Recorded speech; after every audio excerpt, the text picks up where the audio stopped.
हरिओम। आज सुनेंगे 2.26 पतंजलि योग सूत्र।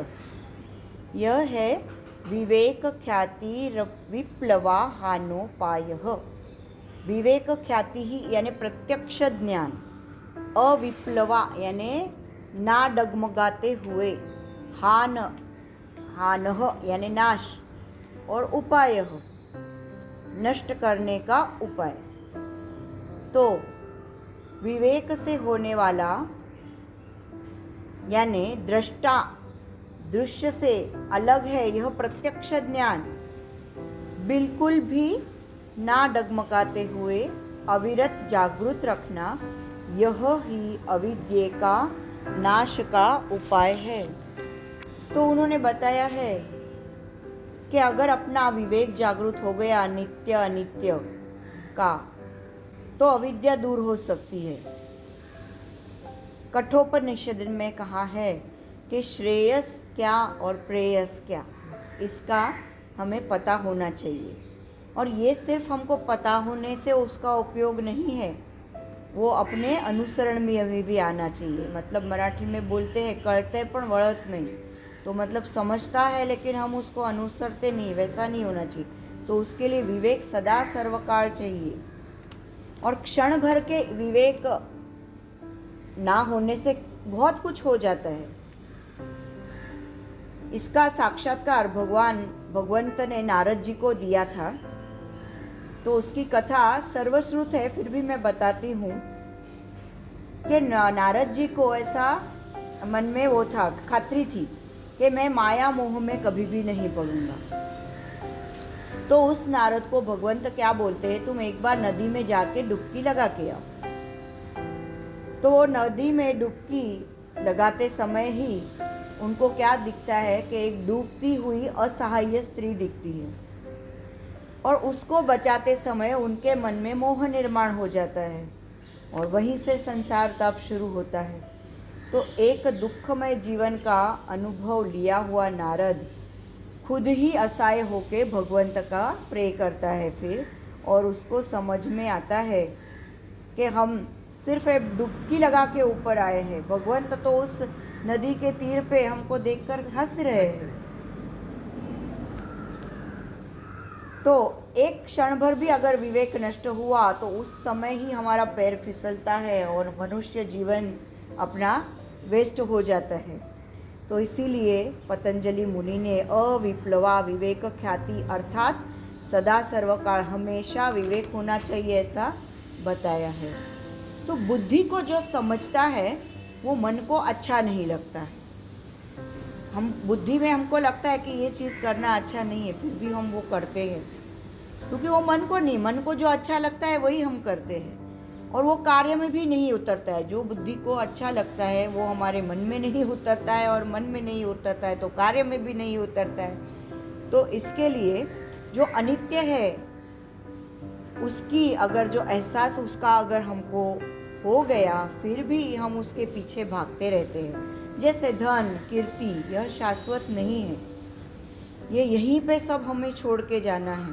तो हर एक विचारी मनुष्य को सब पता है, फिर भी नाम पैसा कमाने की इच्छा उससे दूर नहीं जाती, मरती ही नहीं है वो इच्छा। तो जो अशाश्वत है वह प्रकृतिजन्य है, और पुरुष और प्रकृति के संयोग से निर्माण हुई वह विकृति है। और यह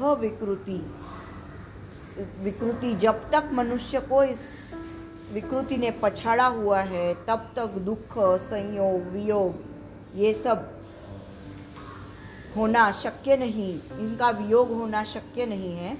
और जो विवेक का जो पार्श्वभूमि पे जो जिसका विचार और कृति होगा, उसी के लिए मुक्ति के द्वार ओपन होने वाले हैं, ऐसा उन्होंने बताया है। तो जैसे साधक ने अगर विचार किया तो उसको समझ में आता है कि मैं यानी आत्मा हूँ, मैं यानी शरीर नहीं। अगर योग साधक ने सोचा तो उसको समझ में आता है, पर इतना सिर्फ समझना ज़रूरी नहीं है। यह बौद्धिक अनुभव हुआ। बौद्धिक अनुभव को धारणा, ध्यान, समाधि, इसके सहायता से अनुभव की जोड़ देना बहुत ज़रूरी है। और तभी ही साधक के मन से संशय, विपर्य और भ्रम नष्ट होते हैं। तो सतत अभ्यास करते रहेंगे तो सारे ऑब्स्टेकल्स हमारे दूर हो जाते हैं। तो सामान्यतः साधक सद्गुरु को अगर शरण गए तो सद्गुरु ने जैसे बताया है वैसे साधन मार्ग का तो वो अवलंब करता ही है। सद्गुरु के उपदेशों को ग्रहण तो करता ही है, और जब धारणा ध्यान समाधि से उसको साक्षात्कार, कैवल्य का साक्षात्कार वो कर लेता है, निर्विकल्प समाधि का अनुभव लेता है, तो ही वो अविद्या से दूर होता है। और यह कैवल्य स्थिति का साक्षात अनुभव मतलब अविद्या से दूर होना। तो निर्विकल्प समाधि का पुनः पुनः आश्रय लेना मतलब ही संशय, विपर्य, भ्रम सब दूर करना। और फिर ऐसा करने के बाद जब हम समाधि नहीं लगती है ना, तब भी हम उसी स्थिति में रहते हैं। ऐसा उन्होंने बताया कि समाधि ना लगते हुए भी सब तरफ ब्रह्म ही ऐसे हमें महसूस होता है। और इस तरह से जिसको विवेक ख्याति प्राप्त होती है, तो ऐसे साधकों कैवल्य प्राप्ति होने के बाद की प्रज्ञा कैसी है वो आगे के सूत्र में उन्होंने, बहुत अच्छा है सूत्र आगे वाला, वो बाद में हम पढ़ेंगे, तो उसका आगे का सूत्र में वो उन्होंने बताया है। और इन्होंने ऐसा बताया है कि खाली विवेक तार्किक यानी बौद्धिक विवेक होना ज़रूरी नहीं, तो सत्सद विवेक होना चाहिए और उसको अनुभूति की जोड़। सत्सद विवेक मतलब सत व असत किंवा यानी और आत्म और अनात्म इन दोनों में का भेद जानना। और ख्याति, जो मैं विवेक ख्याति बता रही हूँ, ख्याति मतलब बोध, ज्ञान नहीं बोध, और उसका अनुभव प्रचिति। तो प्रत्यक्ष प्रचिति, जिसको प्रत्यक्ष अनुभव आता है, उसी के आधार पे जो विवेक है उसी को विवेक ख्याति बोलते हैं। तो विमला जी इसको अलग प्रकार से समझाते हैं। उन्होंने कहा है कि ध्यान के सहाय्य से हमारे अंतर्यामी का साक्षी भाव जगा सकते हैं हम।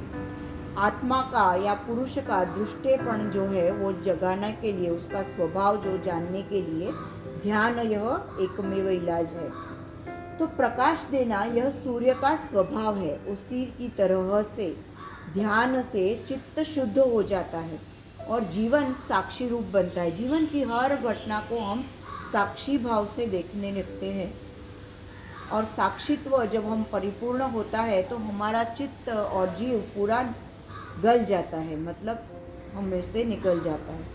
तो हमारा दृष्टा स्वरूप, हमारा आत्मा जो है वो अपने ओरिजिनल जो स्वरूप है उसमें स्थिर हो जाता है।